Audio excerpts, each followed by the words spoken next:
sur Europe 1. Les enfants d'Europe 1. Et ce matin, Dimitri Pavlenko avec les enfants d'Europe 1, retour sur la marée du siècle. Oui, 27 mars 1967, les coefficients atteignent 118. 118. Ceux qui ont le pied marin se rendent compte combien c'est énorme. Et évidemment, Europe numéro 1, lors d'Autriche, suit l'événement. Ah oui, sur la côte atlantique, on vient de loin pour voir ce qui devait être la marée du siècle. C'est très joli. C'est la première fois que je le vois, mais je suis bien contente de l'avoir vu.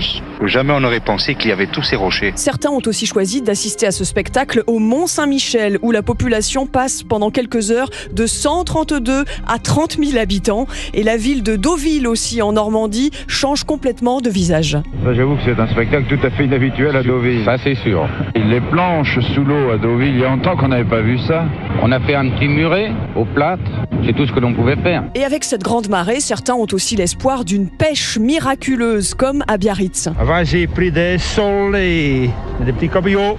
Qu'est-ce que vous avez pêché? Vous voyez, pas grand-chose. Des oursins. Monsieur le pasteur, je vous vois sauter de rocher en rocher, ça vous plaît? Je pensais bien, je retrouve toute ma jeunesse.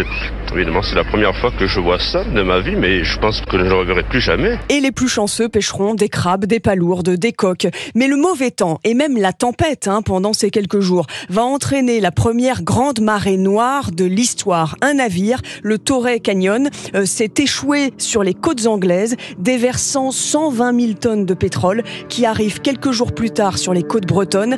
Mais personne ne voit encore le drame écologique que ça représente. Demain, on va dresser de petits barrages à la surface de l'eau, paraît-il. Oui, on va essayer. On va faire des essais, n'est-ce pas, pour voir ça, parce que c'est un problème tout à fait nouveau et auquel nous ne nous attendions pas, n'est-ce pas? Enfin, les spécialistes ne nous avaient pas annoncé ça. Des barrages sont donc montés, de la paille est étalée sur les plages, des fosses creusées aussi. Et là, pour la première fois, l'État et l'Europe prendront des mesures de lutte contre la pollution maritime. Merci Laure d'Autriche. Il est l'heure de jouer.